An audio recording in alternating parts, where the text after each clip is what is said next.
Kính thưa quý vị, trong cái lĩnh vực sống và làm việc với những người luôn luôn chống đối, cản trở công việc mình làm, ban đầu thì tôi rất buồn, nhưng bây giờ thì tôi cảm ơn họ là gì? Nhờ họ chống đối phản những việc tôi làm và báo cáo trực tiếp về bên Việt Nam, để bên Việt Nam tìm mọi cách theo dõi và ám hại tôi. Thành ra cái video này để thâu lại, để gợi nhớ trong quá khứ tôi đã làm những việc mang phúc lợi cho những người mà tôi giúp đỡ họ. Chẳng hạn là tôi giúp hội Việt Nam là cho cái chuyện đó là chuyện của tôi đã làm khi ở Viện Đại học Sài Gòn, và sau này qua Mỹ tôi đã giúp đỡ những người khi gặp hoạn nạn khó khăn sớm có cuộc sống vui vẻ và bình yên. Đó là cái video này gợi nhớ lại cái kỷ niệm những gì tôi đã làm. Kế đến là trong cái dịch coronavirus này, cả thế gian gặp nhiều bệnh lắm, cả hàng triệu người đã ra đi rồi. Cái đó là do ảnh hưởng của môi trường sống, do khí hậu, do global warming. Tiểu bang California mà được gọi là cái tiểu bang vàng, nơi mà giàu có, phong phú, rất là phong phú lắm, nghĩa là tất cả đều gọi là tiểu bang vàng, cho nên dân số rất đông. Và dân số rất đông thì nó gây ra rồi cái global warming ảnh hưởng rất nhiều. Xe cộ cũng đông, nghẹt cũng đông, xe cộ đông, rồi cái phấn bụi, phấn hoa, rồi hóa chất, rồi nó làm cho người dân ở California bị bệnh rất nhiều, nhất là trong cái mùa cảm cúm flu nha. Thành ra đây là cái cuộc họp hội thảo của chúng tôi về do Governor Brown leadership chủ trương. Thành ra chúng tôi xin thâu đoạn ngắn để chia sẻ cùng quý vị là những công việc tôi làm ngày hôm nay cho chính phủ nha. Đây là nhân viên làm cho chính phủ của liên bang, thành ra chúng tôi chịu trách nhiệm những gì chúng tôi phổ biến ở đây.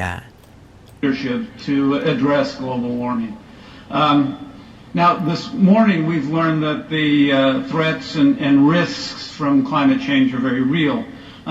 But this afternoon we're going to learn that there are many solutions and actions that we can take so that we're not only protecting the state's populace, its businesses, its communities, but these are actions that can also, they have the potential to provide jobs and help us prosper as a state. Business Council. Mr. Frisch is a former small business owner in the Sierra Nevada and former hospitality industry executive. The SBC has a record of promoting public-private partnerships which have leveraged more than $140 million in investment in the Sierra Nevada. We've also got Paul Wenger. Paul is a third-generation farmer who farms almonds and walnuts on a family farm in Modesto, which includes property purchased by his grandfather in 1910. He became a statewide Farm Bureau officer, serving as second vice president and elected vice president in 2005. He's on the CFBF board and chaired their water advisory committee. We've also got Martha Davis.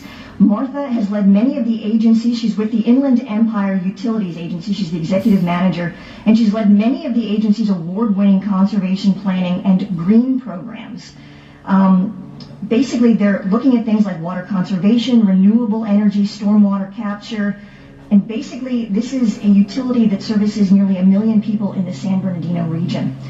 Then we've got Ed Moreno, who's the Director of Public Health and a health officer in Fresno County. Dr. Moreno leads and administers Fresno County's health programs, including Office of Emergency Services in Central California, and he's working with emergency medical services, communicable disease control, as well as public and environmental health policy and planning. You'll note that planning is going to be a big part of what some of these guys talk about. We've got Nancy Fund, who's a managing partner with DBL Investors. Ms. Fund sponsors or sits on the board of directors of a number of private companies, including Primus Power, Solar City, Solaria, Bright Source Energy, and Pandora. Ms. Fund also worked closely with Tesla Motors. I think she's going to talk to us a little bit more about some of the mitigation aspects of this. And then we've got Beth Giles, who's the Director of Sustainability for Dạ the thưa, City of Boston. đây là cái Ms. Giles is responsible for cái công việc mà tôi làm ngày hôm nay, tức là nghiên cứu về dinh dưỡng và thực phẩm. Tất cả những cái loại rau cải này, mùi hương rau cải này, nó cũng nhằm mục đích là giúp cho cái không khí được trong lành, global warming. Mà rau cải trồng lên ở đây được thì mình trồng lấy, mình vừa là nguồn vui mà cũng là một để nghiên cứu nữa, và tôi gọi đó là My Pharmacy Garden. My Pharmacy Garden.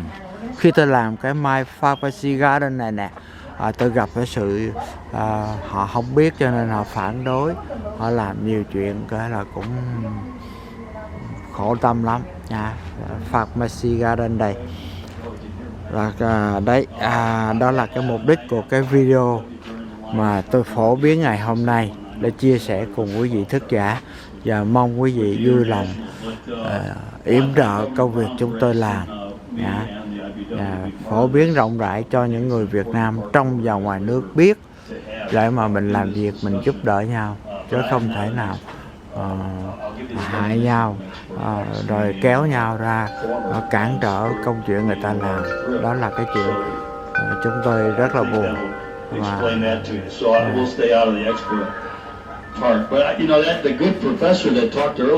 Đây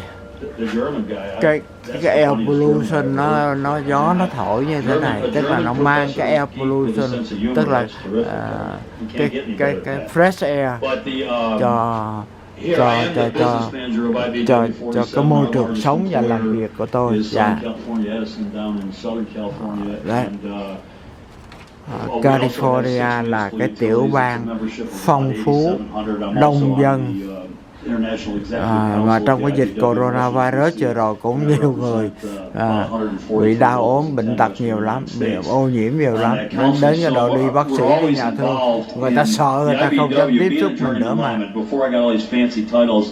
I spent 33 years out in the field climbing poles, climbing towers, constructing substations, constructing generation stations. I worked at a few nuclear plants, doing the things that you do to construct, maintain, and repair electric utility systems, keeping the lights on so everybody can watch TV at night and make sure their microwaves run and that kind of stuff. We have many members who go out there in the rain and the cold and the snow and keep the lights on. So our members are always prepared. That's part of my job, making sure that the members of the IBW that fall under our charge in our local union are prepared to do that type of work, to keep the lights on, to work long hours, to work in the rain and work in the mud and the snow and the other elements that aren't as pleasant as we'd all like to be all the time here in sunny California. But moreover, you know, the IBEW, our largest employer, Southern California Edison, much to their credit, and the other utility, the investor-owned utilities here in California,